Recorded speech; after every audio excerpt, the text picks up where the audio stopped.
né? Queria cumprimentar todos os colegas e colegas que participam de forma presencial, e especialmente pelo sistema de transmissão do Zoom.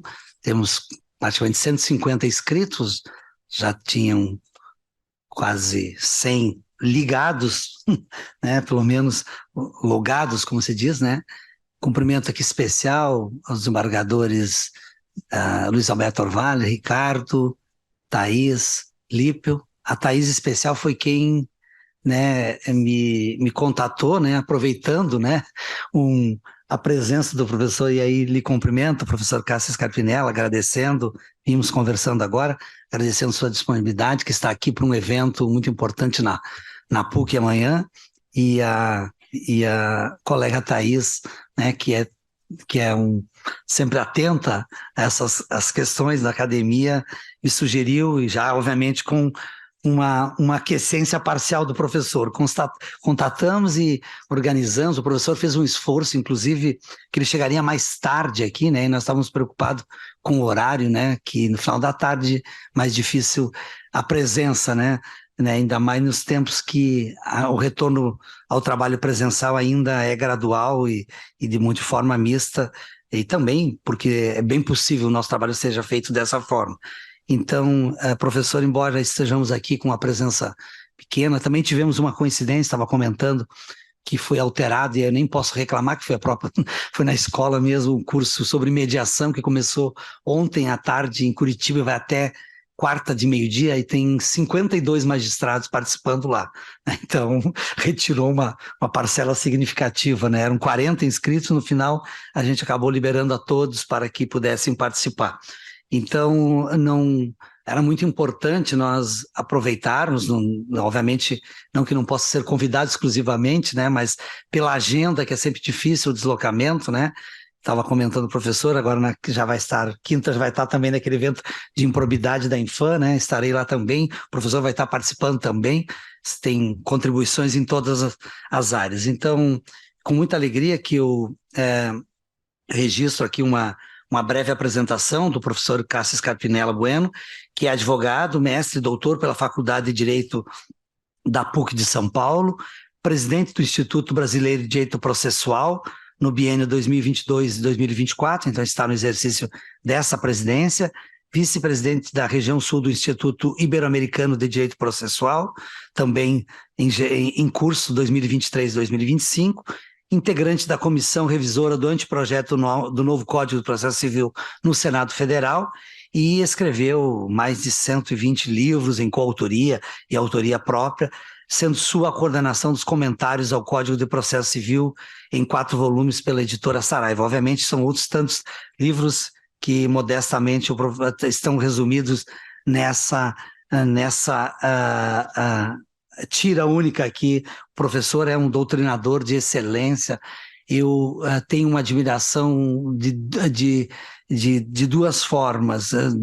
Além da sua disponibilidade, eu creio que não basta apenas ter alta produção, que tem, mas alguns têm uma característica singular.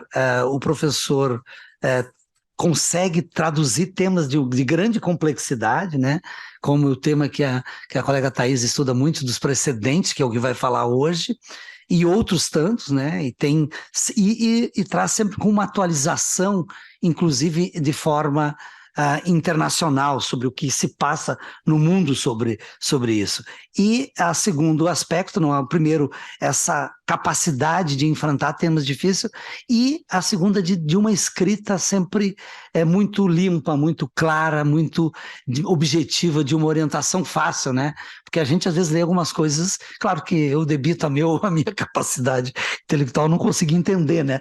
Mas a gente sabe quando escreve para os outros não é fácil. Mas o professor Cássio tem essa virtude adicional de conseguir transmitir de uma forma muito limpa, muito objetiva e muito clara. Então, professor, muito obrigado pela sua disponibilidade, pela sua presença aqui, e então lhe passo a palavra para a sua palestra sobre desafios teóricos e práticos do sistema brasileiro de precedentes. Obrigado. Boa tarde a todos, boa tarde a todas. Presidente desembargador Fernando Costa da Silva, muito obrigado por me receber aqui no TRF4, desembargador Rogério Favretto, muito obrigado por me receber na Infam. Na Infam, não, Infam é lá, desculpa, na Escola da Magistratura do TRF4, na Imagens 4, né, desculpa, Infam, estaremos juntos lá com muito prazer na quinta e na sexta-feira. Desembargadora Thaís Schilling Ferraz, eminentes desembargadores, juízes, servidores, prazer muito grande, enfim, eu sempre digo isso, eu adoro Porto Alegre, eu sou daquele paulistano que não teve coragem de sair de casa, né, senão eu viria fácil, moraria fácil em Porto Alegre, por N razões. É uma delícia, primeira vez aqui no TRF4, primeira vez na escola, e um tema, enfim, desafiador. Eu pretendo expor o tema, né, sempre agradecendo muito pela honrosa oportunidade, para deixar também um tempinho depois para que a gente possa, né, debater, porque eu acho que tem isso, muito o desembargador Rogério falou, eu acho que o processo aquela coisa, tem que ser um veículo para nos possibilitar a discussão, resolver os problemas, né? Às vezes fica um grau, né, de teoria tão grande no processo que a gente se perde no processo. Isso é muito comum, né?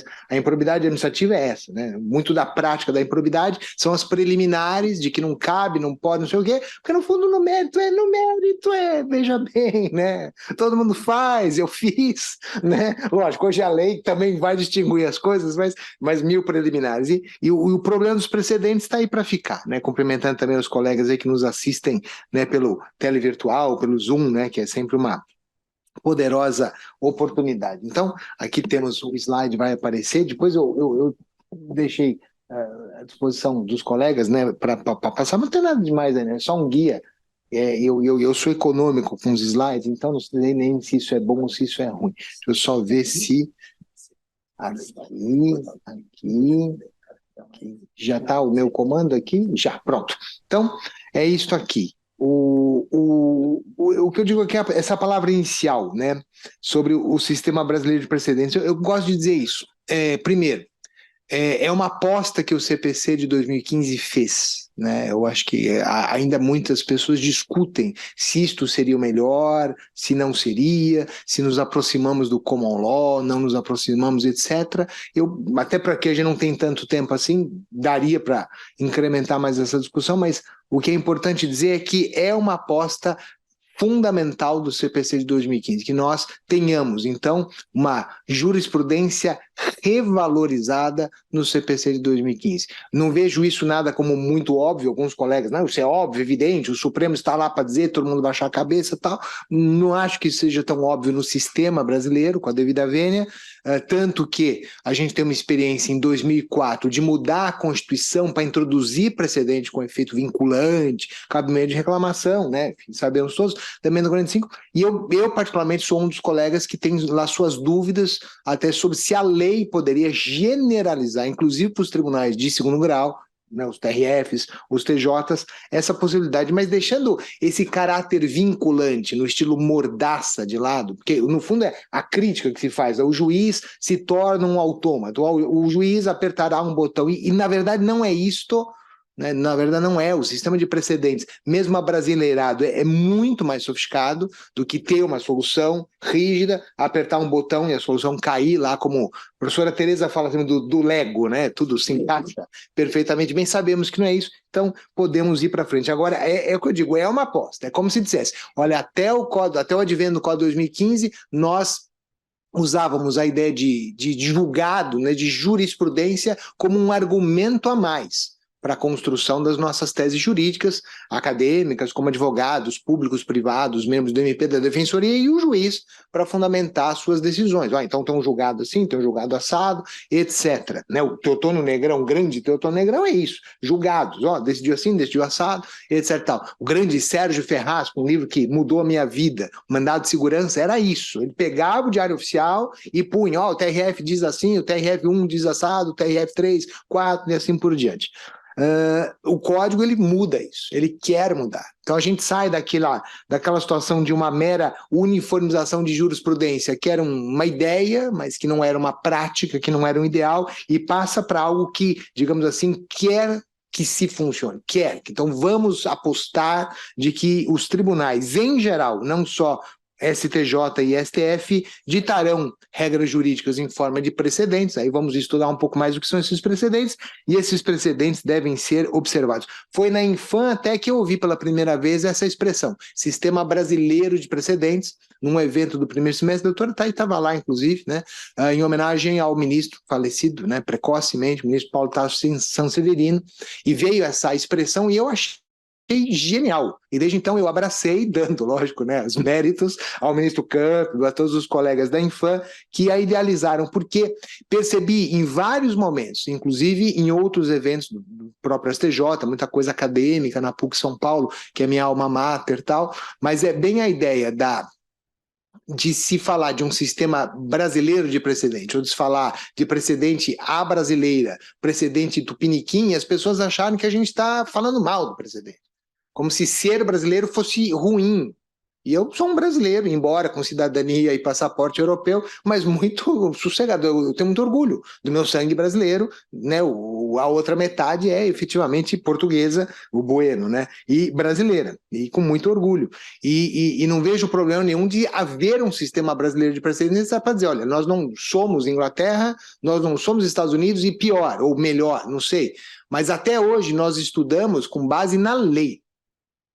O aluno, todos nós sabemos, ele entra na faculdade, ele compra um vade-mecum, ele não compra o anuário do Supremo com as teses. Talvez daqui a 10 anos esse vade-mecum venha com as tesezinhas, né, as súmulazinhas, artigo por artigo. Se fosse tão fácil assim, é que não é tão fácil, tão matemático assim. Nem sempre, que nem a gente vai chegar lá, o 1015 do Código, leia à luz do tema 988 do STJ. Isso faz sentido, mas não é sempre assim. Repito, não tem uma relação de causa e efeito tão clara assim, como, aliás, e aí falando no nosso estado de conforto do civil law legislado. Não é assim nem com a lei. Certo, errado, bem ou mal, está lá escrito homens e mulheres são iguais, o Supremo vem falando, se a união estável entre pessoas do mesmo sexo, ponto. Mas está escrito homem e mulher. Onde está escrito a mulher, lê ser humano. Simples.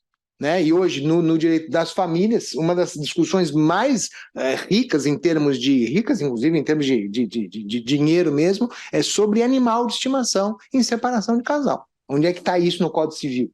Não está. Você tem o objeto, você tem os filhos, mas hoje uma das grandes discussões de casais que se separam do mesmo sexo ou não é pet, guarda de pet, faz isso com o pet, não faz com o pet e tal. É interessante, não está escrito no Código Civil o pet se dividirá, né? Não tem guarda compartilhada de pet, não, tem guarda compartilhada de criança, de filho, de menor, né? Como a gente diz lá no interior de São Paulo, de menor, não, o querido Luiz Manuel, de menor, de idade, etc. Aliás, saiu agora uma lei em outubro mudando o Código Civil para falar da impossibilidade de audiência de mediação em ação de família de guarda quando houver suspeita de violência doméstica em relação à mãe, para que a criança não fique com esse pai, ou se o pai não quiser. Não fala de animal.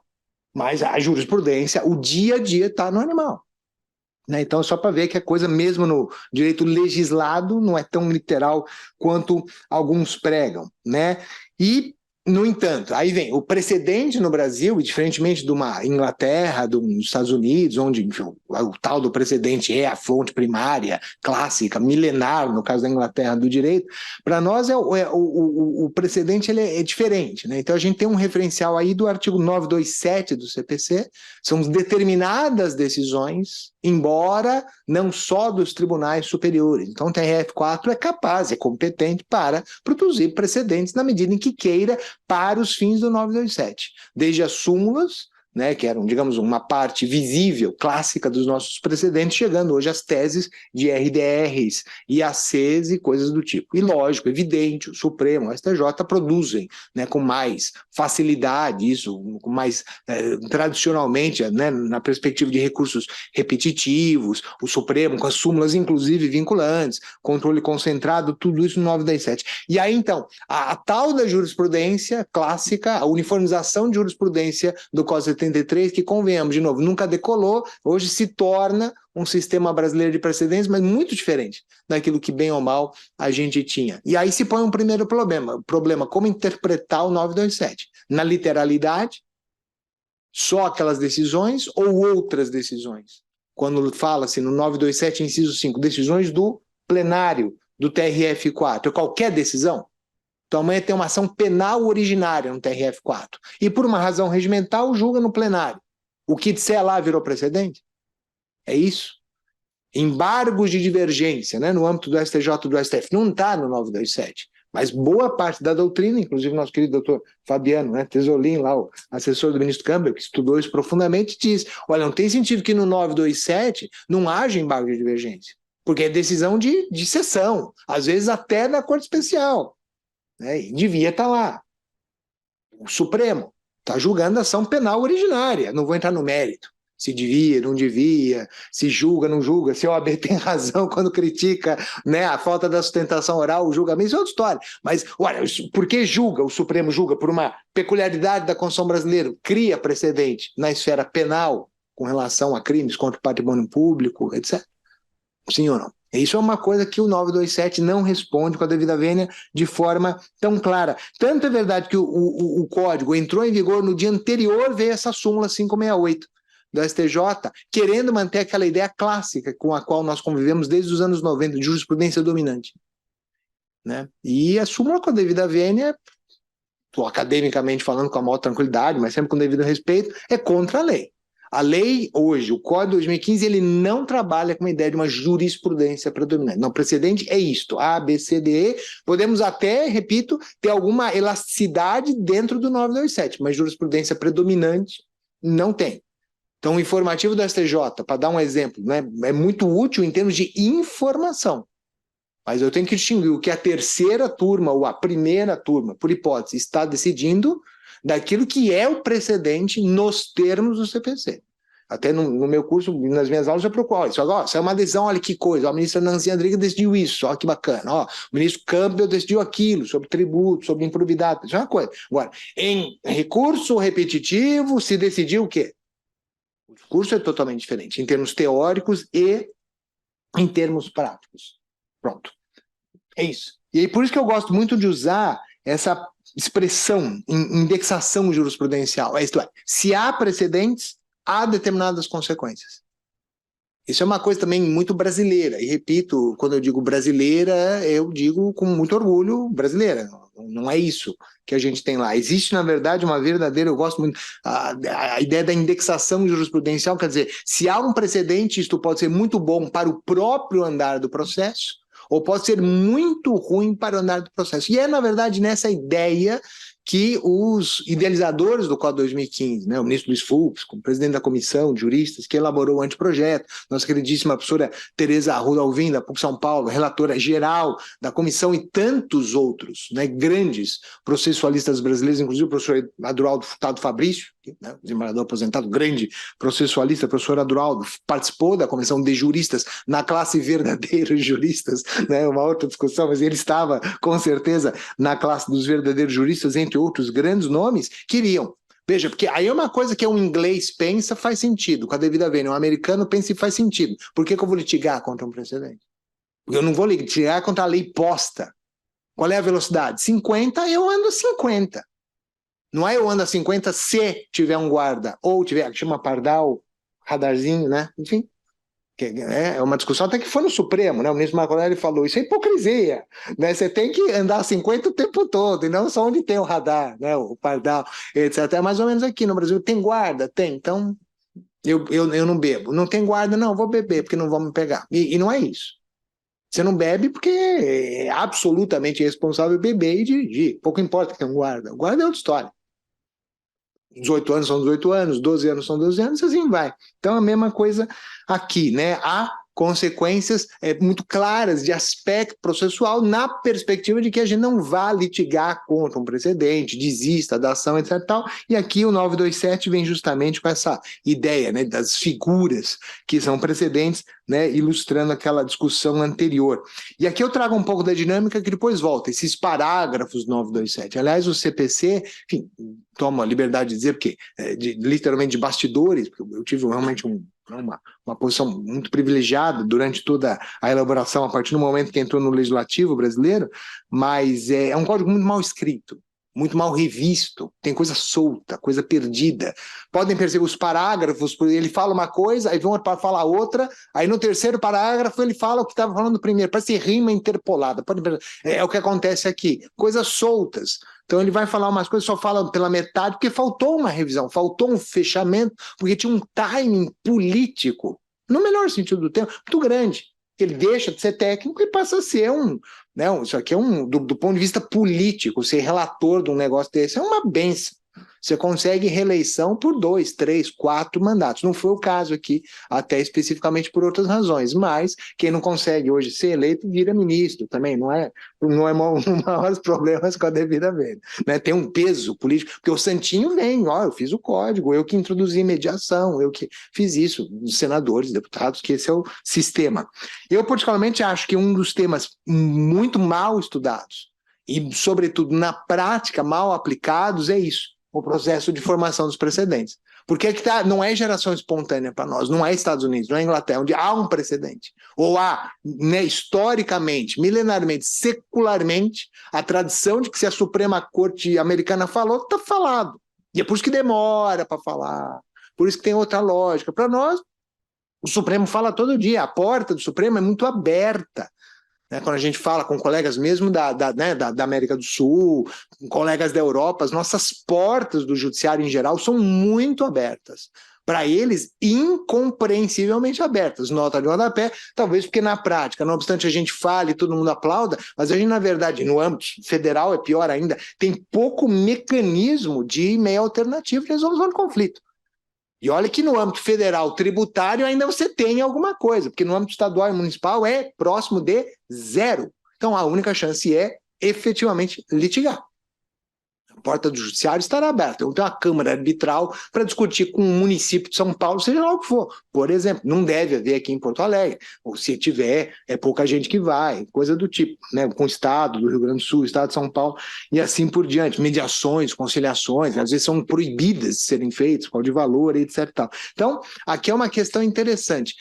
Para nós, eu repito, o precedente ele tem dia, hora, momento, formato para ser precedente. Então ele tem um início. Eu até brinco às vezes que melhor que para nós precedente devia ser o nome antecedente, porque ele é anunciado como tal. Gente, vamos votar um precedente, hein? Só que não é votar agora. Vamos voltar, vamos então afetar o caso, vamos chamar amicus curiae, vamos fazer audiência pública, vamos ponderar, vamos ouvir de um lado, vamos ouvir do outro, ver se é isso mesmo, ver se encaixa, quando encaixar, ver as consequências, até para ver se modula, não modula, se pega alguém de sobreaviso, e aí pronto, geramos um precedente. Não é algo que está decalcado na decisão judicial. É totalmente diferente daquilo que a gente tem lá. Repito, não sei se lá é melhor ou pior, é diferente. É realmente muito diferente. O problema do direito comparado é muito diferente. Muito diferente. Enfim, a forma de pensar. Então, isso é uma coisa bem bacana. E daria para ficar, permito-me dizer, o tempo todo discutindo. Isso aqui é processo de formação ou é procedimento? É jurisdicional ou é administrativo? Eu digo isso para o STJ, decidiu muita coisa administrativamente. Por exemplo, a Emenda Constitucional 125/2022, que cria a relevância da questão para fins de admissibilidade, de filtro de admissibilidade em recurso especial. O STJ, em reunião administrativa, deliberação administrativa, disse, certo ou errado, concordemos ou não, disse, a Emenda Constitucional 125, esse filtro não é, por hora, eficaz. Agora, com a devida vênia, entende o que eu quero dizer? Onde é que está escrito que o STJ pode deliberar alguma coisa administrativamente que nos afeta todos, jurisdicionados, inclusive impacta na vida do TRF em termos de admissibilidade e recurso especial? Porque aqui o doutor Fernando, o vice, geralmente é o vice, enfim, já foi, vai ascendendo, não pode indeferir um recurso porque não tem relevância da questão. Não, o STJ, em sessão administrativa, diz que não está em vigor. E se Sua Excelência aqui entender que está? Porque tem muita gente dizendo que está. Nos casos onde tem presunção de relevância, improbidade. Por que não? Data vênia, por que não? Tanto que a advocacia, a boa advocacia pública e privada, o que está fazendo? Olha, eu sei que não aplica, mas tem relevância, assim mesmo. Porque vai que resolvem com a devida vênia mudar em sessão administrativa. E aí que está o problema. Pelo Código de Processo, com a devida vênia, não vou nem falar da Constituição, não é uma atividade administrativa criar um precedente. Porque a atividade administrativa, o precedente, desculpem, decorre necessariamente de um caso concreto. E caso concreto para nós é jurisdição raiz, né? É a atividade, né, básica de todos os judiciários, inclusive do Supremo, quando julga controle concentrado, né? Não é um órgão de consulta europeu nem nada, é contencioso raiz. Aliás, os processualistas civis ficam chateados muitas vezes com os constitucionalistas que acham que aquilo é uma coisa, né, obscura, uma coisa meio fora da curva. Não, aquilo é processo. É que nem arbitragem para nós, é processo. Processo. O árbitro lá se comporta como um juiz e tem um trilho para seguir. Só pena nulidade da sentença arbitral. Coisa comuníssima, aliás, como o eixo São Paulo-Rio demonstram, sobretudo, né, demonstram direto. Então, essa ideia é importante para nós e dá para estudar muito. E aí vem, né, o que você pode fazer para contribuir? Quer dizer, tem que ter afetação, tem que chamar, tem que ser coparticipativo, não é uma opção de quem afeta a decisão. A opção é não afetar e continuar no julgado, né, livre, leve, solto, vamos julgando. A primeira turma decide assim, a segunda decide assim, tudo bem, faz parte do judiciário. Para nós não é um grande problema, é muito mais uma coisa que acontece a toda hora, mas tem que fazer. Inclusive, repito, ao antever um resultado final, já ir pensando na tal da modulação. Né? O exemplo master que a gente tem na modulação, sempre com a devida vênia, é o do tema 881 do 885.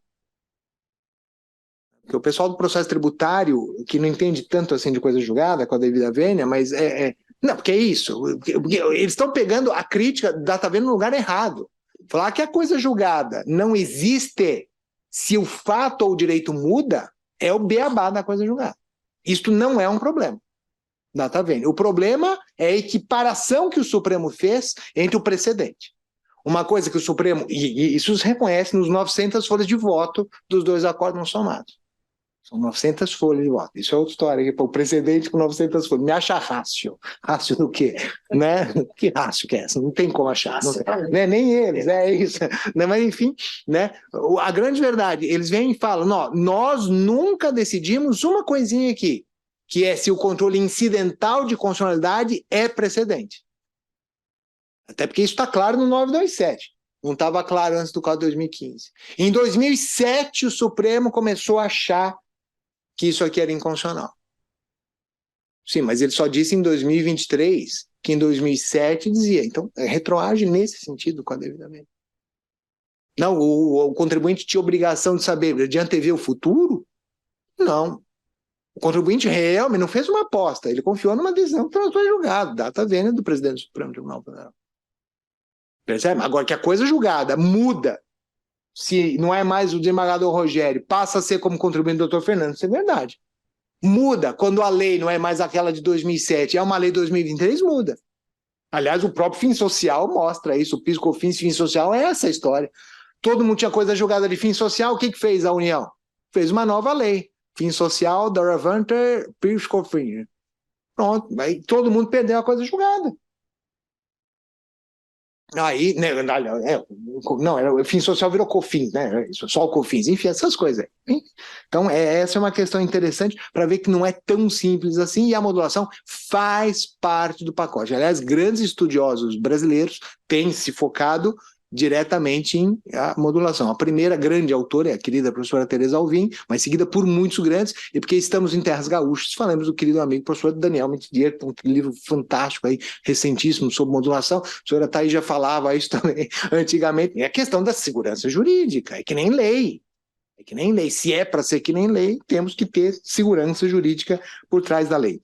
E aí, voltando, então, superada a questão de que como se faz precedente no Brasil, repito, não é uma geração espontânea, como é lá fora, no melhor sentido do termo, temos as aplicações dos precedentes. Então, dada a tese, como disse, devem ser as consequências, eu particularmente gosto do nome indexação. E esse slidezinho é um resumo dessas consequências. Então, eu posso pedir uma tutela provisória da evidência. Se eu estou a favor do precedente, são coisas boas. É que nem jogo Monopoly, é sorte ou azar, né? Sorte ou azar. Tem o Monopoly de Natal, como é que é? É Cheers e Humbug. O Humbug é do Scrooge, né? O Tolice, né? Então é bacana isso aqui. Então, se eu estou postulando em favor do precedente, as portas se abrem. O juiz fica bonzinho. Se eu estou postulando contra o precedente, o juiz fica muito bravo. Então, é bem isso. Posso ter uma tutelinha da evidência, que é um outro instituto belíssimo, tipicamente brasileiro, isso é incompreensível para um não brasileiro. Fala, como assim, tutela da evidência? Antes de ouvir o réu? Não, mas é pura verdade o que o autor diz na petição inicial. Olha os documentos. Que juiz negaria uma liminar? Mas qualquer juiz do mundo nega uma liminar. É só o autor que falou. Cadê o contraditório, meu Deus do céu? Se não tem urgência, não há razão para postergar o contraditório. Ainda mais num país que tem dezenas de títulos extra e uma ação monitória ainda para a zona cinzenta. Se antes do contraditório, o autor pode ser um mentiroso, muito bom mentiroso, e levar o juiz na mentira. Né? Mas, enfim, tutelinha da evidência. O fato provado, precedente se aplica. O inverso disso é a improcedência liminar do pedido. O juiz fala, não, para a atuação que indefira a petição inicial, julgando improcedente o pedido que você está postulando contra o precedente. Aí vai, dispensa de remessa necessária, que é uma coisa bem bacana, que aí é aquela história, o juiz tem que observar, mas, lógico, aqui, no âmbito do TRF4, o desembargador vai poder, isso aqui subiu só por apelação ou subiu por remessa? Porque se tiver de acordo com o precedente e o tribunal entende que está fora, está dentro do precedente, tem que ter apelação. Seja de quem for. Se não tiver apelação, transitou em julgado lá na primeira instância. E aí a procuradoria que vai dizer que não é bem assim, que inclusive confiou que tinha precedente, por isso que não apelou, aí justifique-se. E o STJ já criou uma jurisprudência das antigas dizendo que mesmo sem a apelação, né, do Estado, do município, da União, não há problema de você recorrer especial ou extraordinariamente depois. Mas isso é interessante, porque sabemos, certo ou errado, a apelação, né, limita a atuação do segundo grau. Remessa necessária, em tese.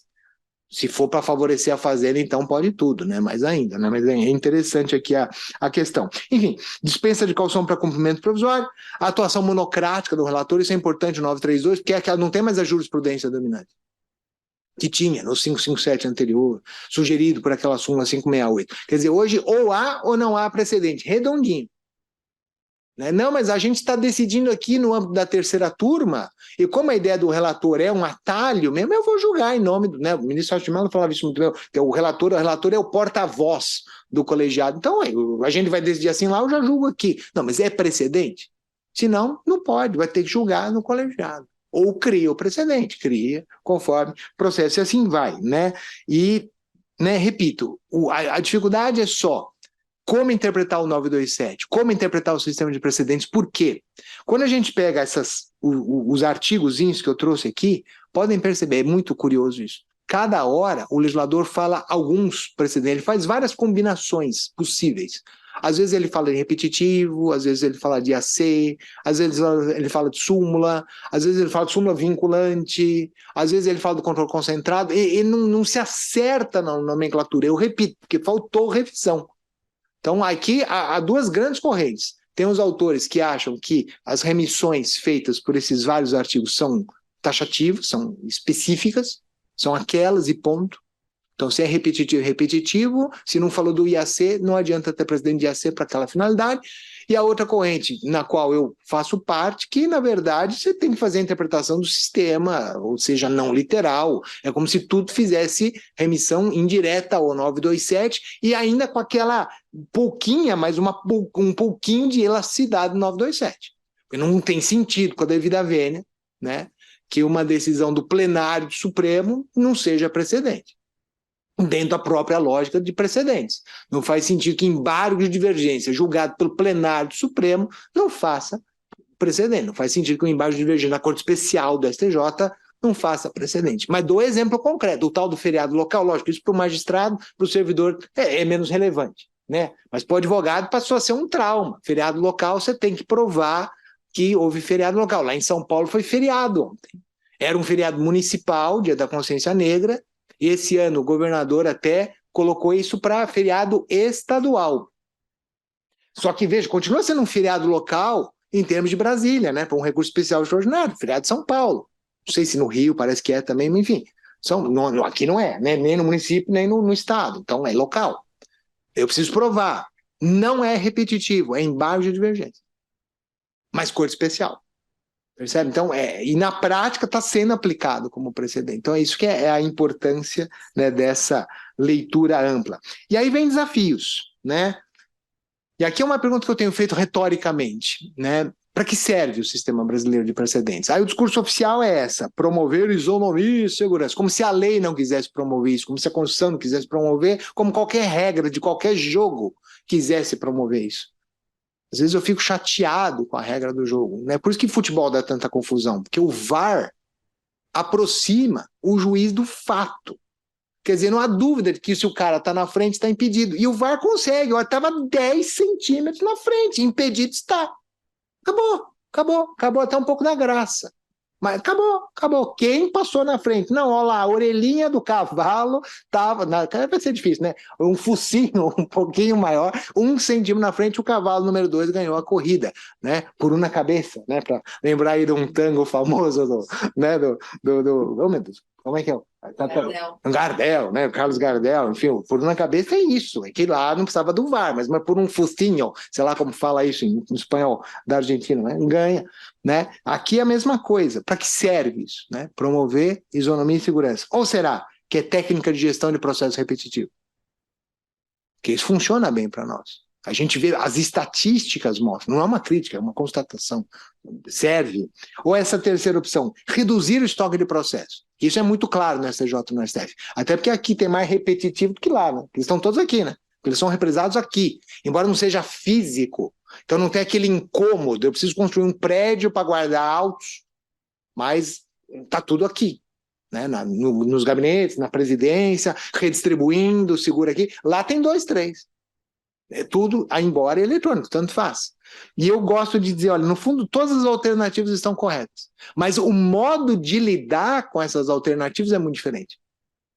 A senhora Tereza lançou um artigo agora, desses curtinhos que saem, eu acho que hoje também faz muita diferença. Tem uns artigos lindos, maravilhosos, demora um livro, demora um ano para publicar, e às vezes sai um artigo que você escreve hoje, sai daqui a 2 dias. Meu dia a dia de hoje são no migalhas. E onde a professora Tereza, junto com o professor Fábio Monerá, orientando dela da PUC, da AGU, tá, um cara estudiosíssimo, seríssimo, tem ideias muito interessantes, mas em que ela chega até a propor isso. Olha, se precedente no Brasil, o SBP, né, não é o inseticida, é o Sistema Brasileiro de Precedente, se isso aí serve para isonomia e igualdade, tudo bem você falar em ratio decidente, tudo bem você falar, olha, aqui por analogia aplica, deixa de aplicar. Mas se for para limpar estoque, para gerir processo, tem que ser igual. Porque senão, veja, não há decisão sobre o caso similar. Há decisão sobre o caso igual. Só que o problema é esse. O caso igual mesmo, é difícil. Porque aí é o estilo do próprio advogado, repito, público, privado, o membro do MP, da defensoria, de redigir uma petição. Sempre tem um acréscimo a mais. A não ser que seja aquele caso que hoje está mais para litigância predatória do que para uma litigância massificada. Porque essa distinção tem que ser feita. No caso é o contribuinte, repito, não tem opção, vai entrando em juízo, tem escritório que faz 100 mandados de segurança por dia e sai mais ou menos igual. Isso é uma coisa. Outra coisa é o cara criar umas teses, não se preocupa nem de mudar o nome, sabe? Esse é o problema. Também dá para massificar a sentença, dá para massificar a contestação, dá para massificar o que a gente quiser, para o mal ou para o bem. Então, aí eu preciso de um caso tão igual, que eu até brinco, é quase uma semi-litispendência, né? Só muda mesmo o nominho do autor ou do réu, etc. Tal. Só que aí vem o problema justamente isso, como é que eu interpreto o precedente? Porque aí é que vem ou há uma ingenuidade muito grande nos idealizadores do sistema, ou simplesmente não quis rever o que existe na prática. Como é que eu interpreto um precedente no sentido de dizer esse caso não é exatamente aquele, mas se aplica. Aí começam as teses. Aí vem o direito comparado. Não, aí você não aplica o precedente pela literalidade da tese, até porque lá nem tem tese. Inglaterra, Estados Unidos, common law raiz, não tem tese. Aqui tem tese. Cada vez mais, inclusive, começaram a pôr tese, faz lógico, podem perceber, em ADIM, ADC, ADPF, nunca houve tese. Havia parte dispositiva. De um ano para cá, tese. Julgo a inconsolidade do artigo tal com a seguinte tese.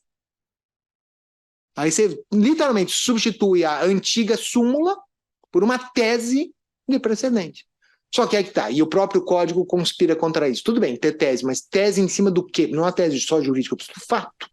Qual foi o fato relevante para eu chegar a essa conclusão? né? E depois eu vou trazer alguns casos só para a gente ver. Então, essa dificuldade enorme, né, de aplicar as tais teses. Até porque se eu não tiver tese, eu vou no dispositivo de uma DIN, de uma DC, de uma DPF, né? Se tiver voto vencido, faz diferença ou não faz diferença? A ratio decidente do voto vencido entra para dentro do voto vencedor? Tem um artigozinho até interessante do código que ele fala que o voto vencido integra o acórdão para quaisquer fins, inclusive para fins de pré-questionamento.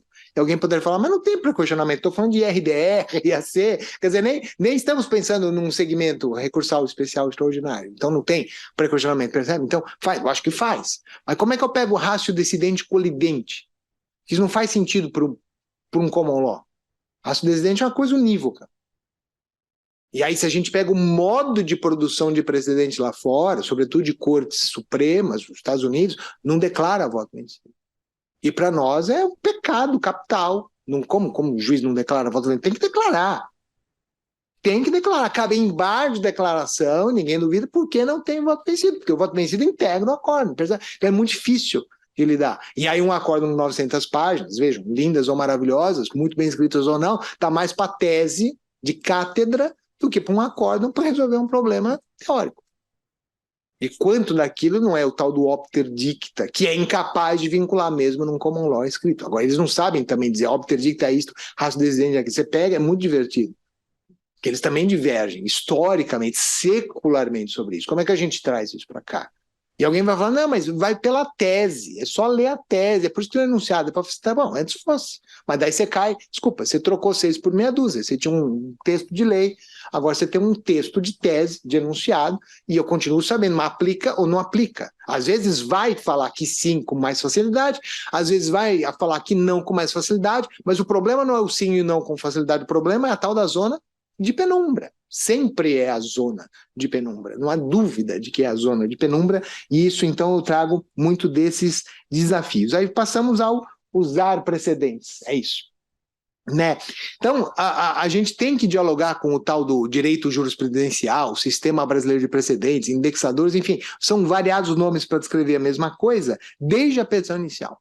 E aí, veja, já não é problema do juiz, né? A petição inicial não é elaborada pelo juiz, o juiz pode até mandar emendar a petição inicial, sob pena de indeferimento, tal, mesmo que seja questão formal, inepto, eu não entendi das premissas, como é que você chegou no pedido, mas elaboração de petição inicial é problema de quem postula, é problema de advogado, público-privado, é membro do MP, membro da Defensoria Estadual, Federal, etc.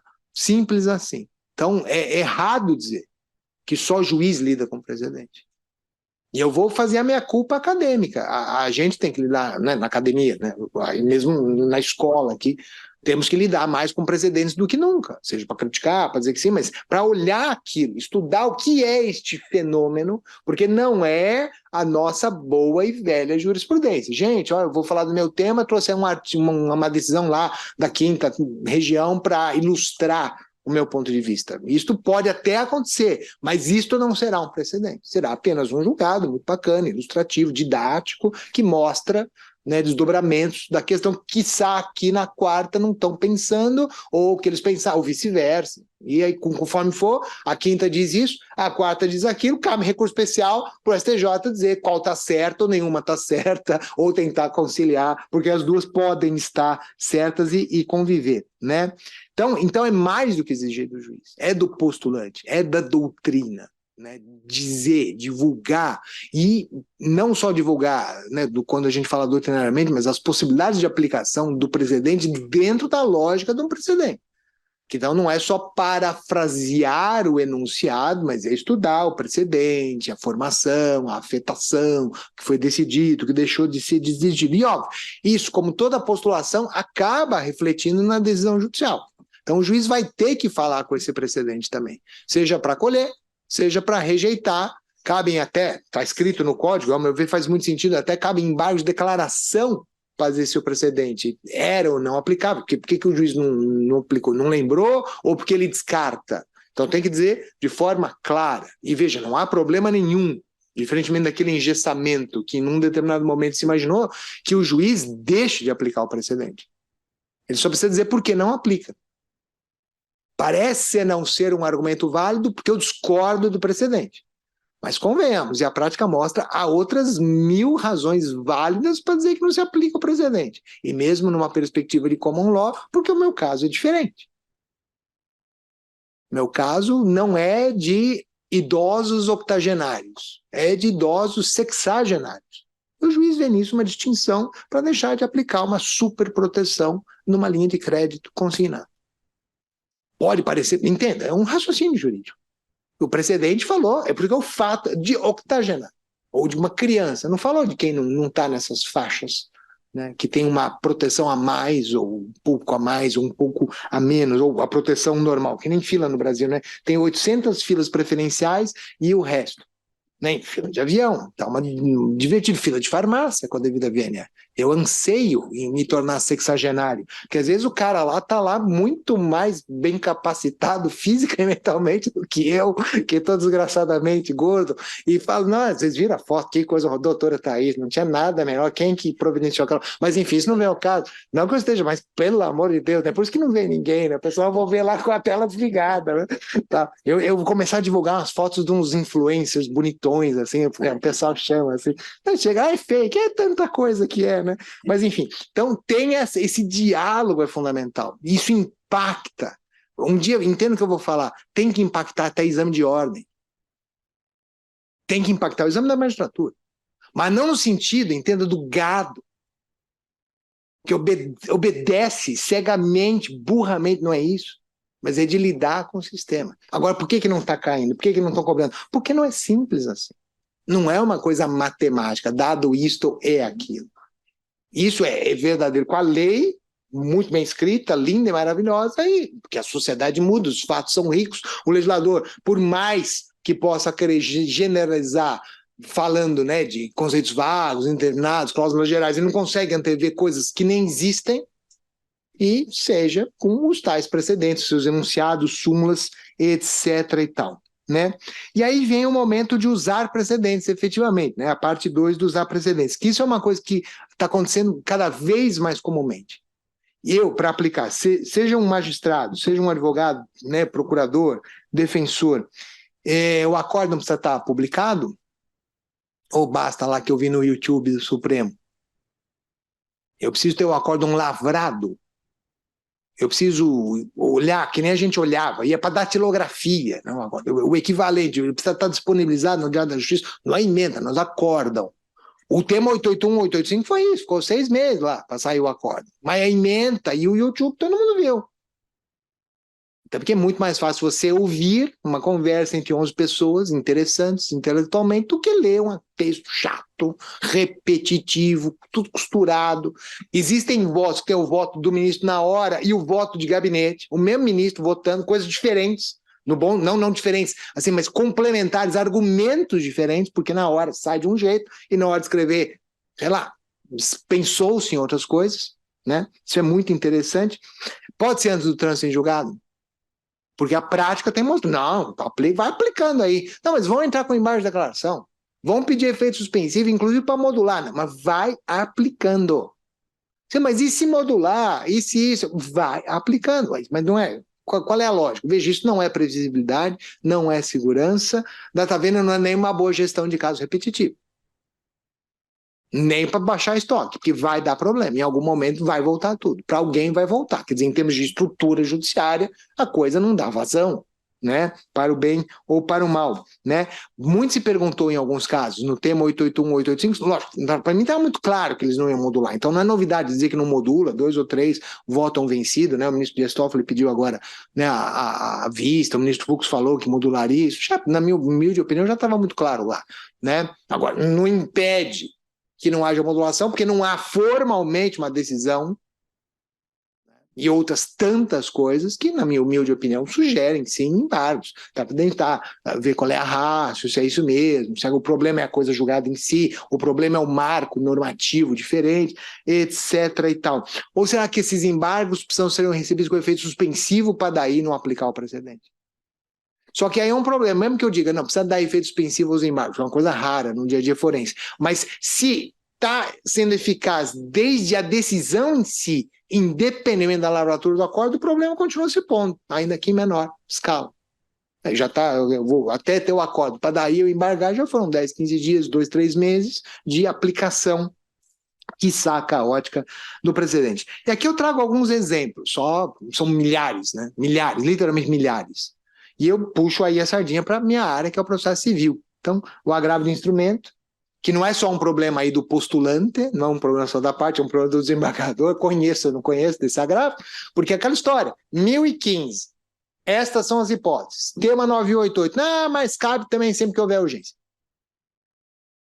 Não vou nem entrar no mérito dos votos vencidos nessa hipótese. A ministra Maria Tereza, hoje presidente do STJ, puxou o voto vencido contra a ministra Nancy Andrighi, relatora vencedora. E a ministra Maria Tereza fala, mas a gente não é legislador. A escolha do legislador é esta. Talvez não seja a melhor, mas a gente não pode flexibilizar o que claramente não está. Nota de rodapé. A ministra Maria Tereza, na origem, é advogada criminal. Para um criminalista, e é uma grande professora de criminal, de penal, e de processo penal, não há muito problema não caber muito agravo de instrumento no dia a dia. Porque qualquer coisa cabe ao habeas corpus. Isso é um fato. Então não é traumático, mas para nós do civil, porque o mandado de segurança nunca virou um coringão, né? E quando virou, veio a lei para não virar. Então, ou cabe agravo, ou é o caos. E a prática continua mostrando. E a gente criou uma ansiedade. E aí, qual é o advogado? Qual é o MP? Qual é o defensor que não vai entrar com agravo? Não, eu vou esperar confortavelmente a apelação e vou reiterar isto, né, na apelação, nas contrarrazões. E se o desembargador falar, mas ele devia ter gravado, hein? Reclusão retroativa. Não, você devia ter gravado, agora é tarde, agora o que eu posso fazer? Eu já vi isso mais de uma vez, direto, não para. Então o tema 988, ele abre o que a lei fechou. Certo ou errado, eu só posso hoje interpretar o 1015 olhando o 988, para dar um exemplo bacana. O outro é o tema 677, o impacto disso é uma desgraça. Como que o depósito judicial interfere no pagamento da dívida? Inclusive fiscal, sim. O que é muito claro da leitura do 677 é que não tem nada a ver com consignação e pagamento. Mas é isso. Eu, como contribuinte, entro em juízo, deposito um determinado valor para suspender a exigibilidade do crédito tributário. O juiz olha aquilo e fala, legal, está suspensa a exigibilidade do crédito. Aí eu perco. O fisco fala, converte em renda, legal. O dinheirinho que vai para o fisco, que aqui o santo, quem é? É o fisco, é o contribuinte. Quem que é o diabinho? É o banco. O banco fala, tá aqui para você. Eu vou remunerar com as porqueirinhas do dia a dia, porque eu sou banco. Aí o fisco fala, não, de acordo com a minha conta, não é isso não. Não tem juros, não tem correção, e mesmo o índice de correção não é essa porqueira data vênia, não. Juiz, o contribuinte está embora. Eu vou entrar com a execução fiscal, vou autuar pela diferença, não quero saber. Isso é o problema do 6777. Porque não é consignação, isso está claro. Mas é tanta dificuldade no 677, que ele tinha a redação original, passaram para a redação número 2 aqui. Eu tenho uma posição muito clara no 677, li, reli, estudei tudo, por N razões, cheguei à brilhante conclusão que, na verdade, toda vez que o cara deposita com ânimo de pagamento, quita a dívida. Agora, se vai levantar, se o banco demora, vai ter pandemia no meio do caminho, vai fechar o fórum, ninguém vai ter MLE. Aqui é MLE que fala também? Mandar levantamento eletrônico, chama MLE na prática? Não, né? Lá em São Paulo, MLE, mas o que é MLE? O MLE, isso parece coisa, né? Mestrado no exterior. Não, são mandados de levantamento eletrônico. Mas, enfim, mesmo com o fórum fechado, antes de dar aquela virada, né, tecnológica, que graças a Deus para nós viabilizou, mas naquele tempo, eu tenho culpa que teve uma pandemia e o meu dinheiro está trancado, eu paguei. Eu depositei com ânimo de pagamento. Agora, e mesmo se não fosse uma pandemia, eu tenho culpa que o cartório errou a guia, que a parte não requereu, não sei o quê, demorou 1, 2, 3 meses, o que eu tenho a ver com essa correção monetária? Agora, o que me parece sugerir o 677 na versão atual é que se eu deposito para fins de garantia de juízo, eu corro o risco do meu depósito. Se acolher, muito bem. Se não acolher, você tem que pagar a diferença. Mas sou eu falando. Aqui foi um caso em que entraram com embargos, pedindo modulação, pediram efeito suspensivo, negaram, liberaram para julgamento. Para ilustrar até aquela situação. Deu caos, porque ninguém está sabendo com a devida venda. Lógico que o credor quer ganhar mais, e é óbvio que o devedor quer a quitação. Mas o problema se põe, né? Outro, honorário de advogado. Eu não falo porque nas horas vagas tenho orgulho de ser advogado, não é essa questão, mas isso aqui é fantástico. Super, porque o 805, parágrafo 3º é claro, se for fazer na pública, são esses percentuais. Se o valor for irrisório, o juiz aplica por equidade. O STJ disse isso em corte especial, onde a lei diz irrisório, é irrisório, não é grandão não, é irrisório. Então eu pedi 200, o juiz pode dar 2.000 de direitoral. Agora se eu pedir 1 milhão, tem que dar 8, 5%, fazer aquela conta que é chatinha, soma, né, os vários fatores e pronto. O STJ disse isso. Nota de rodapé, né? É a coerência da jurisprudência. No 2015 flexibiliza, aqui não flexibiliza a letra da lei, né? Isso é muito, muito interessante. Pouca gente vai por essa linha, toma liberdade de sugerir esse debate também. Mas aqui coube recurso extraordinário do MP para o Supremo Tribunal Federal. E aí todas as apostas foram, o Supremo nunca falou de honorário de advogado, sempre falou que é infraconstitucional. Aceitou. Foi, aliás, o primeiro voto, assim, famoso, importante, do mais recente ministro Supremo, agora, né, já vai ser o número 2, né, o número 10 da antiguidade, em algum momento da vida, mas o ministro Cristiano Zanin, ele foi lá e deu pela repercussão geral, reconheceu a repercussão geral do tema honorário de advogado da Fazenda, sendo que o Supremo, meses antes, tinha proferido uma decisão sobre a lei do mandado de segurança, onde o Conselho Federal da Ordem impugnava o artigo da lei do mandado de segurança dizendo que não cabe honorário de advogado do mandado de segurança, o Supremo falou não é tema de Constituição. Não está escrito nada na Constituição de honorário, não conheço. O legislador fez opção, não cabe. Aliás, tem toda uma explicação para incentivar o uso do mandado de segurança. É uma forma de incentivar o cidadão a entrar na justiça para pegar no pé do administrador.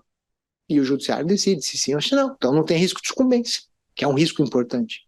Né? Enfim, para ver talvez essa com a devida vênia incongruência. Outro caso, são 5. Depois eu acabo, juro. E aí, se Deus quiser, a gente tem um tempinho para debater. Medidas executivas atípicas. Essa aqui é sensacional com a devida vênia, porque foi impugnado, o PT entrou com uma ação direta de inconstitucionalidade. Eu digo, é interessante o PT, partido político, entrar com uma ação direta para discutir uma coisa técnica, porque é óbvio, o partido político, seja ele qual for, ele geralmente entra com essas questões, né, de política pública, ideológica, então aqui é questão técnica. Um artigo do Código super técnico, né, dizendo que o juiz pode usar outras medidas executivas além das previstas no Código para forçar, inclusive, o pagamento. Que é aquela discussão, o juiz pode tirar carteira de motorista, pode tirar passaporte, pode isso, pode aquilo, pode dar uma corda pro cara, assim forte, né, etc e tal. E houve uma ADIM, e o Supremo julgou improcedente a ADIM. Para dizer que está tudo bem com a lei.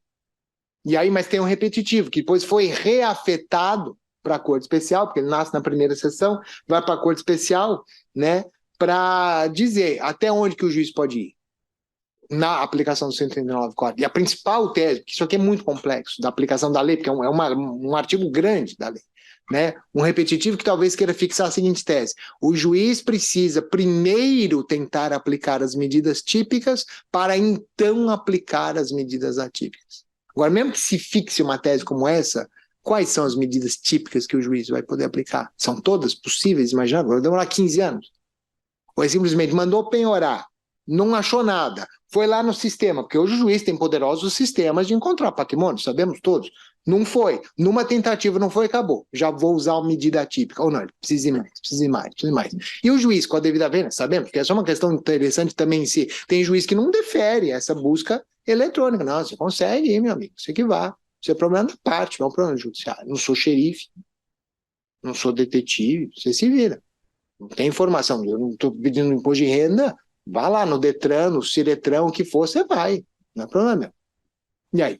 Pode medida típica num caso como esse, etc, etc. Vamos ver o que vem. E a mais recente, uma das mais recentes e muito interessante é essa aqui, o tema 1201, da multa no agravo interno, que é muito, muito caro esse tema, né? A federal, mais do que as estaduais, né? Por causa da atuação monocrática, e idem para o STJ e para o STF, né? Os estaduais é engraçado, eles têm menos decisão monocrática do que os federais têm. Né, os tribunais regionais federais, e lógico, aí compreendidos STF, STJ, TST também. Né? Então aqui a questão é saber se a multa pelo agravo interno, aquele agravo interno procrastinatório, né, ela pode ser aplicada ou não, se baseia na aplicação, na falsa aplicação, na dificuldade de aplicação do 927, inciso 3, fala de repetitivo e IAC, o incidente de assunção de competência, né? E se você pode entender como manifestamente inadmissível ou infundado esse agravo quando você tem um erro de avaliação de interpretação do precedente. Aqui com a devida vênia, meu Deus do céu. Veja, uma coisa é litigar de má fé. Outra coisa é você fazer o que é normal para o dia a dia do precedente. Olha, se aplica, entendam isso, falar carinhosamente, entre aspas, dá uma forçadinha de barra light. Como a gente faz, naturalmente faz. Como seres humanos. Aí tá duro, espinho. Às vezes ele vai, às vezes ele quebra. É natural. Nos nossos usos. Não, vai dar, eu consigo passar com o carro, dar aquela raspadinha. Aliás, para quem já visitou a Europa, isto não é um problema para o europeu. A gente, meu Deus do céu, meu carro. Vai lá no martelinho de ouro para fazer a funilaria básica, pô, deu uma má, porque o cara calculou mal. Então, entre uma litigância e uma fé, que obviamente tem que ser. Aliás, eu sou muito criticado, em geral, pelos advogados, que eu tenho uma mão pesada para litigância de má-fé. Embora não seja julgador, mas um dia eu falo, se um dia vier a ser, eu serei odiado. Eu acho que, infelizmente, é uma forma de barrar muita coisa. Agora, isso é uma coisa. A outra coisa é, olha, o presidente aplica ou não aplica, eu também não sei. Nunca vi um caso como o seu. Eu não posso dar uma multa para uma pessoa. Está postulando, gente. É uma tese nova, uma tese sofisticada. Ah, mas o Supremo decidiu. Pois é, mas decidiu sem falar se o ICMS era do substituto tributário. Tese do século. Estou mentindo? Estou mentindo? Mesmo depois dos embargos de declaração do Supremo, ficou claro se a tese do século se aplica para o substituto tributário ou não? Depende do regime de recolhimento do ICMS ou não? Isso é uma desgraça, porque ICMS em si não é um problema da federal. Mas quando você lida com o recolhimento via PIS/COFINS, passa a ser. Essa é a desgraça. É difícil, porque é fato. É fato. Eu tenho que olhar a nota fiscal? Eu tenho. Tem que ver quem recolheu quem. Se já estava, se não estava, tem que olhar. Mas isso é fato. Pois é, precedente é fato, direito é fato. Né? Então, eu não vejo, mas está aí. E aí as considerações finais. Né? Então, retoma o assunto. Qual é a finalidade do sistema de precedente? A gente realmente tem que discutir isso. Isso parece um retrocesso, né? Mas é fundamental. Porque se for para tratar treat cases alike, é uma coisa. Buscar similaridade a partir de uma lógica decisória é uma coisa. Mas para montar torre Lego é outra. E no fundo a gente nunca vai montar a torre Lego. Porque os casos são naturalmente diferentes. Por causa das vicissitudes fáticas. Estava chovendo, não estava. Estava vindo a tragédia aqui do estado do Rio Grande do Sul, né? Por causa dessas chuvas contínuas. Falou-se aqui que numa região aqui da região metropolitana, desculpa, eu esqueci o nome da cidade, mas estava aqui ouvindo no rádio aí, da Gaúcha, né, a Rádio Gaúcha, né, enfim, e comentando isso, por que dessa vez a enchente veio com mais lama? Provavelmente por causa da chuva de setembro, o solo já estava encharcado, estava muito seco, agora já veio pior, já veio derramando lama, muito pior ainda, em todos os sentidos, com mais força, né, para destruir. Por quê? Porque provavelmente. Então é fato, faz um detalhe. Choveu lá, uma segunda chuva. Eu não poderia aplicar o precedente da primeira. Né? Forçando, né? O problema aqui, né? Agora, hoje, por um lado ou por outro, seja uma função, seja todas as alternativas anteriores, não basta, e aí isto é fato, a gente saber de cor o Código Tributário Nacional, o Código de Processo Civil, o que for. A lei de licitação, lei de improbidade, tem que saber o que os tribunais em geral estão decidindo sobre isso. É óbvio que se eu estou no âmbito do TRF4, me basta saber o que TRF4, STJ e STF estão dizendo. Né? Mas se eu estou dando aula sobre improbidade, eu tenho que saber, mas os outros TRF já decidiram esse tema? Os outros TJ já decidiram?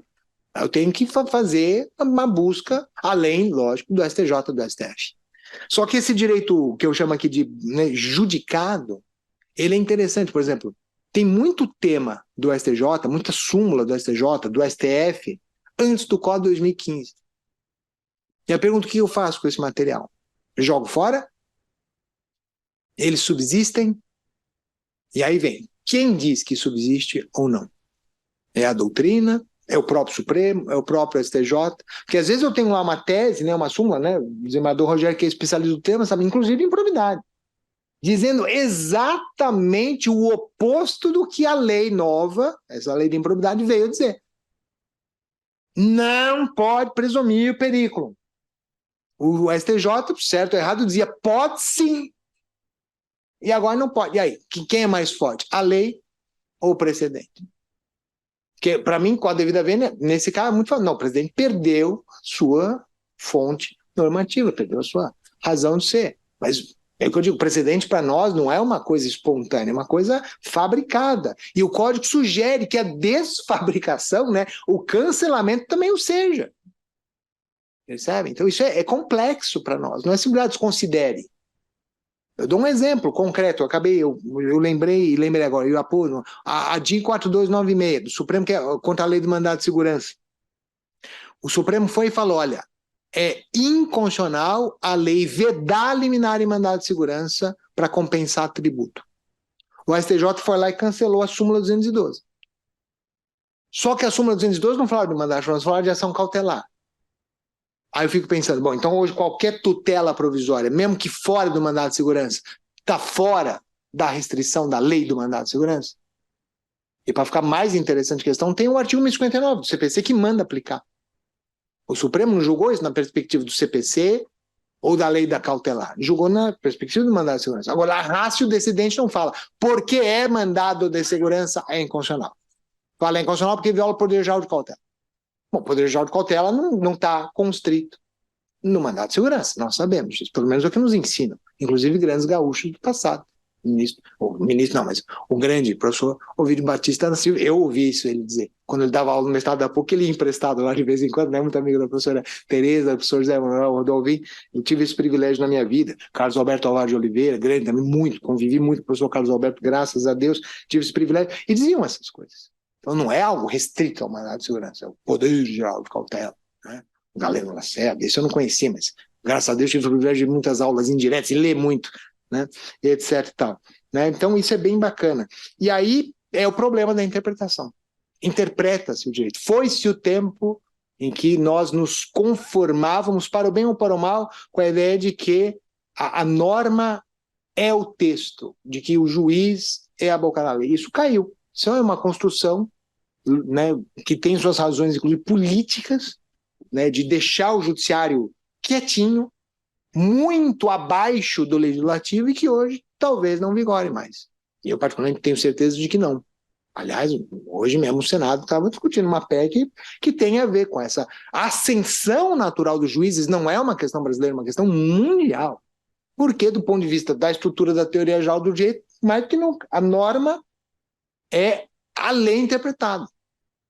A norma não é o texto, mas o texto é interpretado à luz dos fatos, à luz disso e à luz daquilo. Então, temos que levar em conta isso, em consideração, é o 926, parágrafo 2º, esse contexto fático, etc. Tal. Depois, duas últimas observações. Primeiro, o STJ tem falado, não cabe reclamação com relação à aplicação dos repetitivos. Isso, com a devida vênia, é gravíssimo para o sistema brasileiro. Porque, eu repito, aqui, de novo, não é Inglaterra, nem Estados Unidos, nem nenhum outro país de Commonwealth. Então, se o próprio produtor do precedente se recusa para reinterpretá-lo, para reavaliá-lo, para ampliá-lo ou restringi-lo, não faz sentido. Por uma razão. Aí vem o precedente lá de Brasília, temos 6 tribunais regionais federais discutindo PIS/COFINS, a tese do século. Em tese, é possível haver, e há 6 interpretações diferentes sobre isso. Como aplicar o precedente. E aí? Não cabe reclamação, mas cabe o quê, então? Cabe 6 cobranças de PIS/COFINS no ICMS diferentes em cada região do país. Minas é uma coisa, São Paulo, Mato Grosso do Sul é outra, né? Enfim, Rio Grande do Sul, Santa Catarina e Paraná é outro, e assim por diante. Não vou falar da primeira daqui da região, né? Porque tem mais estados aí, a gente vai ficar um tempinho maior. Né? E aí é sempre difícil, né? Bahia, por exemplo, está na primeira, Minas estava na primeira, tal, né? Certo? Então, mas é interessante isso aqui, né? E é o que eu digo, se o presidente tem que ser interpretado, olha que anacronismo isso, mas tem que ter intérprete autêntico. Porque o nosso precedente, mais ou menos, é uma geração espontânea. Não é um precedente vivenciado como precedente, é um precedente fabricado para resolver um problema concreto, inclusive de repetitividade, de litigância repetitiva, né? E, lógico, sempre sobra um problema que eu acho que a gente tem que ser realista. Mas veja, Cássio, muito bonito que você falou, talvez nem tão bonito, mas o fato é, a gente tem 1 milhão de casos para julgar. Não passa, você não tem ideia do que é trabalhar na Justiça Federal, onde for. Sim, mas aí a gente tem que pensar em outros mecanismos, inclusive em ação coletiva. Porque bastaria uma ação para resolver o problema do ICMS. Uma. IPTU, uma ação. O problema da queda das árvores agora em São Paulo, uma ação civil pública. Resolve o problema da Enel. Fujam. Contém Enel aqui, não? Então, não sei se é a mesma coisa, mas lá, como é estadual, a gente pode falar. Né? Por aí, né? Mas é uma coisa surreal. Bastaria uma ação. Ou eu vou até além. Que ação, meu amigo? Isso é um problema de agência reguladora.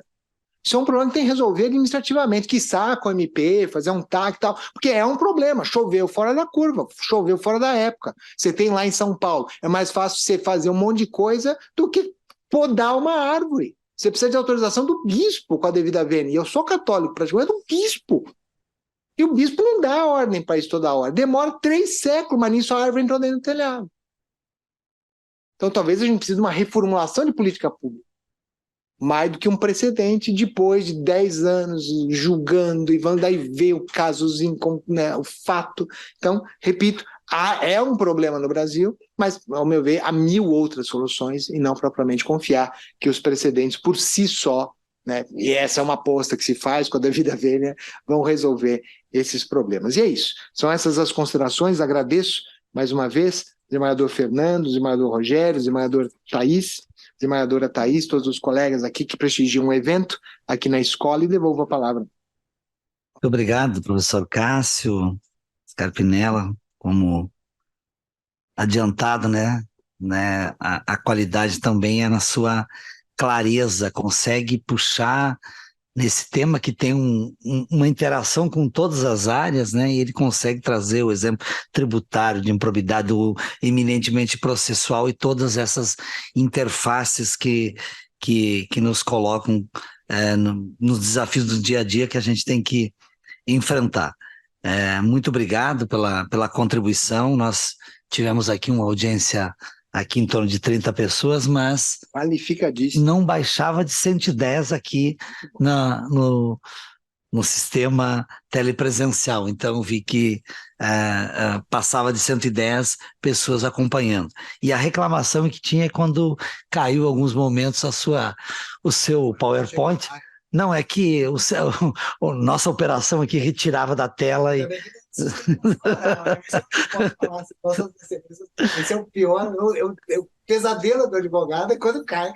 Caiu, né? Desistiu, né? Não, é meu.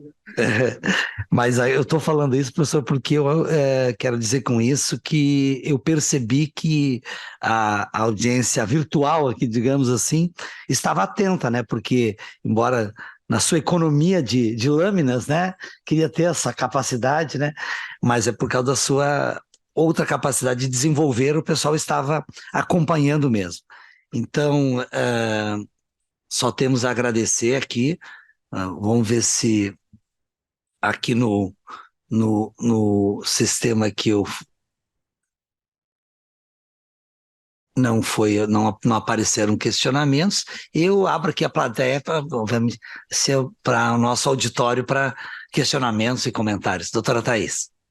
Parabéns, muito obrigada pela sua presença, pela sua palestra, pela sua clareza, como disse para o desembargador Favretto, o senhor tem essa característica, né, e essa espiritualidade toda, assim, que nos envolve muito. O senhor tocou em vários temas, eu fiquei pensando aqui em tantas coisas que seria interessante se a gente pudesse continuar debatendo por bastante tempo, então eu vou escolher uma, né.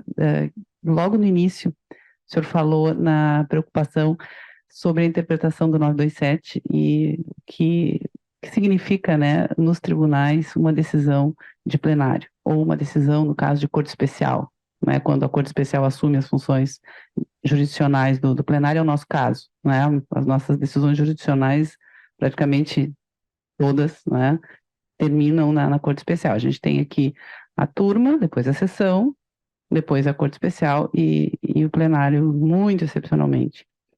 E em função do 942, decisões tomadas em sessão, né, acabam na Corte Especial com uma certa frequência, especialmente quando a origem é na sessão, tipo ação rescisória, né? E decisões de sessão são, naturalmente, decisões não unânimes, né? Porque ali nós reunimos turmas de todo o tribunal, é o momento, efetivamente, de se tentar uniformizar, né?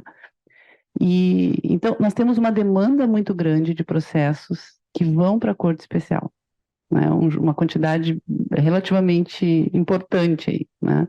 E eu acho que a gente tinha que discutir mais o poder vinculante das decisões da Corte Especial, porque não tem sido o que nós temos interpretado, às vezes, até em função do volume, as questões acabam se repetindo, e nós vemos, às vezes, que as decisões vão mudando, muda a composição, acaba mudando. Então, se eu puder fazer algum comentário em relação a essa questão, né, como é que o senhor interpreta, de fato, esse tipo de decisão? Porque eu fico pensando que talvez seja uma mudança que a gente precisasse fazer aqui. Senador Thaís, mais uma vez, muito obrigado pelas considerações, pela excelente questão. Isso é bacana, é um efeito colateral, né? Com certeza não imaginado pelo código, né? Porque ele se contenta, o código lá, a literalidade, né? A textualidade 9275 se contenta com a decisão de plenário e, lógico, subentendida a Corte Especial. Aí não há problema nenhum, a delegação regimental, nos termos, né, do 97 da Constituição Federal.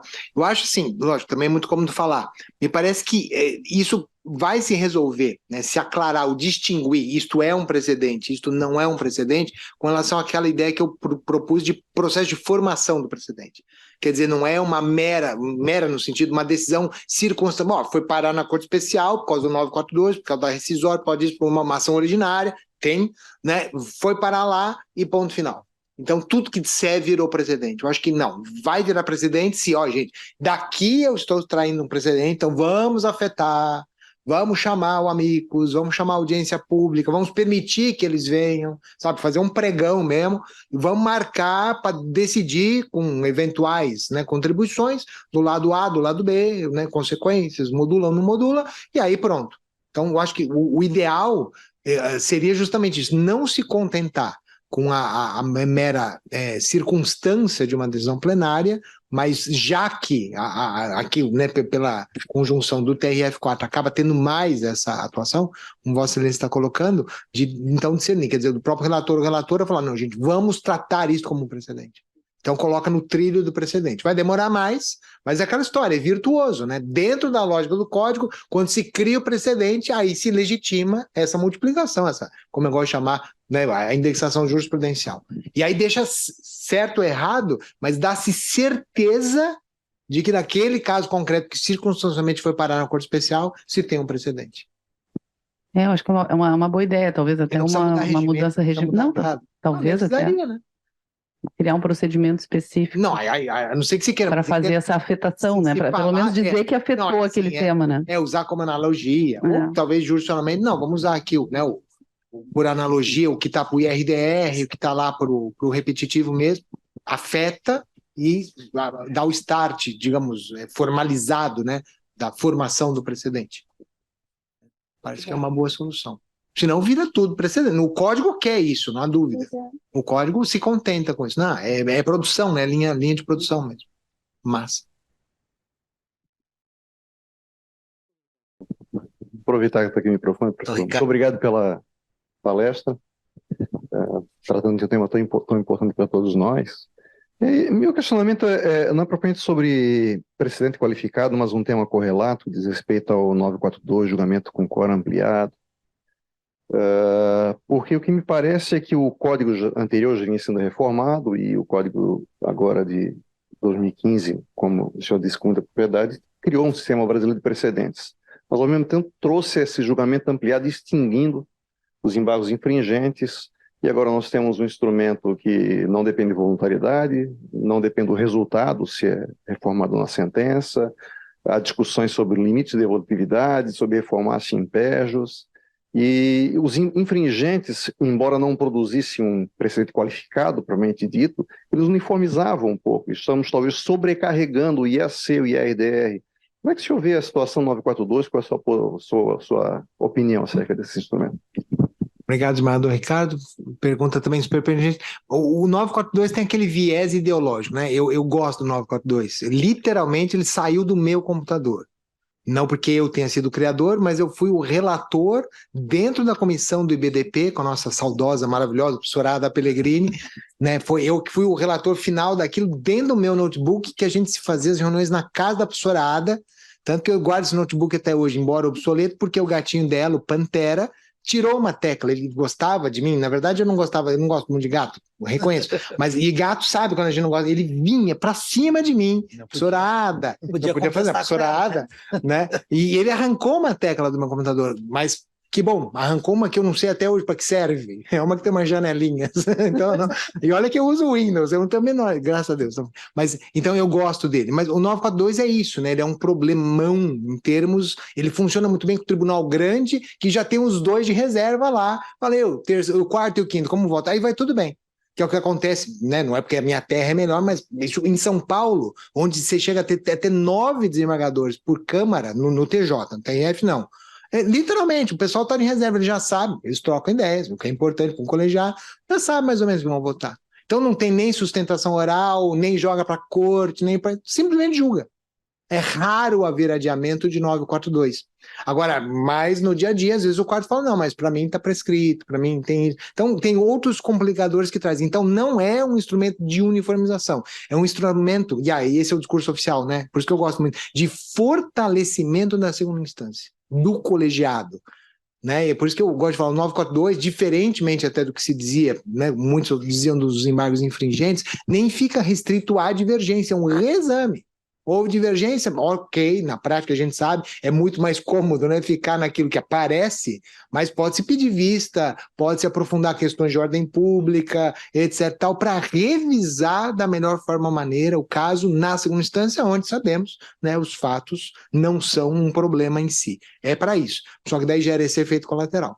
Né, não está na programação do 942 uniformizar. Então ele pode, ao querer ampliar o debate, e amplia de uma forma ou de outra, gerar mais discussão. E isso levando uma corte especial, que é uma circunstância que é horrível, é detestável, porque dá um efeito colateral horrível, que sai um precedente, ou pelo menos algo que pode ser compreendido, porque formalmente, decisão, né, da corte especial para fins do 92765, mas que não foi tratado com esse ânimo de uniformização. Aí a notinha de rodapé. Aí é uma peculiaridade do SBP, né? A gente não tem preocupação de precedente com unanimidade, o que é péssimo, né? Uma das coisas que mais enfraquece muitos desses sistemas que eu apresentei é 7-5, 6-5, o Supremo toda hora, 6-5, 7-4, né? Qualquer coisa. Isso é péssimo em termos de segurança, previsibilidade. Nossa, mas por um voto eu perdi, meu Deus do céu, justiça humana, mas por um voto. É horrível, né? Será que, no caso do 988, deu, como é que foi? 6-7, que dá 13. Isso, corte especial. 2 ausentes. Então, circunstancialmente, os 2 ausentes, concorda? Se presentes, poderiam virar o jogo. O estilo 942, né? E não estavam. Então, isso é muito complicado. E a gente declara isso, e tem que declarar. Para o nosso sistema, tudo isso é declarado, filmado, documentado. Mas é uma belíssima questão. Eu diria só, né, confortável dizer, o 942 não está programado para ser precedente. O problema é quando ele cai na trilha. Exatamente. Cai na trilha e aí vira. Aqui vira. Se não advertir, vira. Porque sempre vai ter alguém, nossa, olha a Corte Especial do TRF decidiu isso, que coisa boa, me é favorável, eu vou usar como precedente, para pegar os atalhos, né?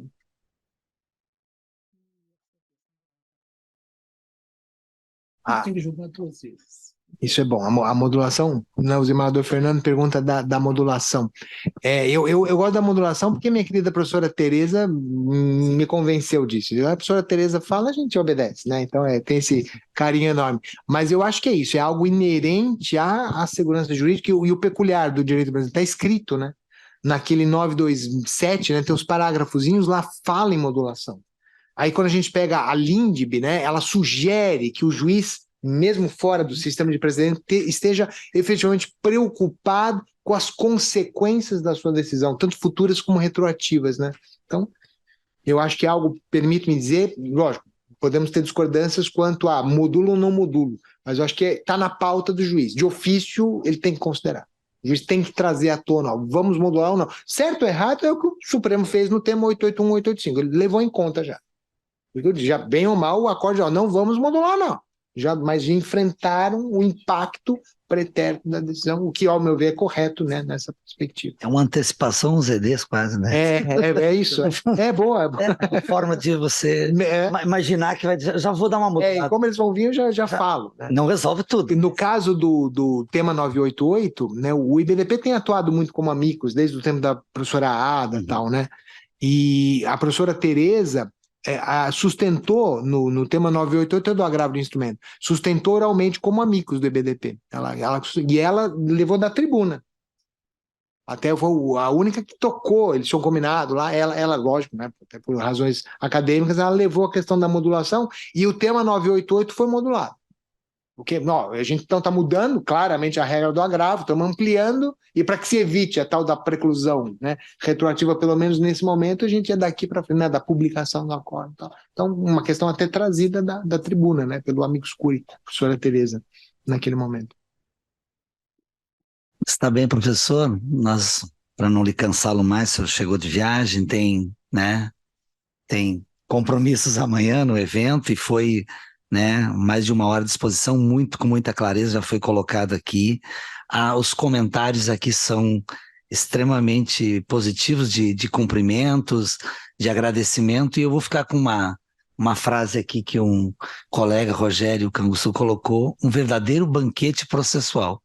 Eu acho que resume a sua participação. Então, em nome da escola, da magistratura aqui do TRF4, em nome de todos que participamos, antes de passar a palavra ao presidente, agradecer muito esse encaixe muito qualificado, digamos assim, da sua presença, um tema que nos falta e que nos angustia sempre, né? E vimos aí a audiência extremamente grande, ainda temos cerca de 90 pessoas ainda acompanhando. Então, muito obrigado pela sua disposição, somos eternamente gratos e, obviamente, que seus sucessos só chama, né, a convocá-lo em outras oportunidades futuras, certamente vamos pensá-lo, obviamente, dentro da sua possibilidade. Então, muito obrigado em nome da escola e eu passo a palavra ao presidente para encerrar o nosso evento. Ok.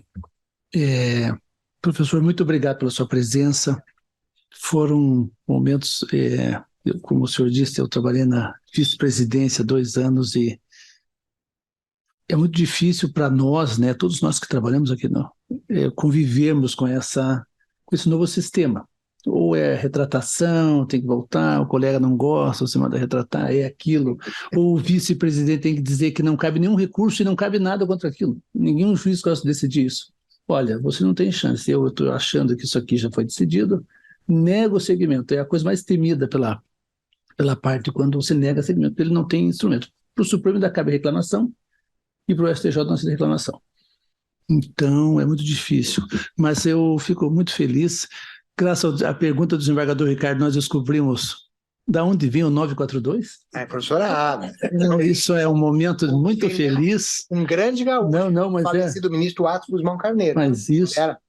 Mas muito importante, a gente quer saber, né, a origem, aquilo. As pedras vão... Não, o computador era o meu, mas a cabeça era da professora.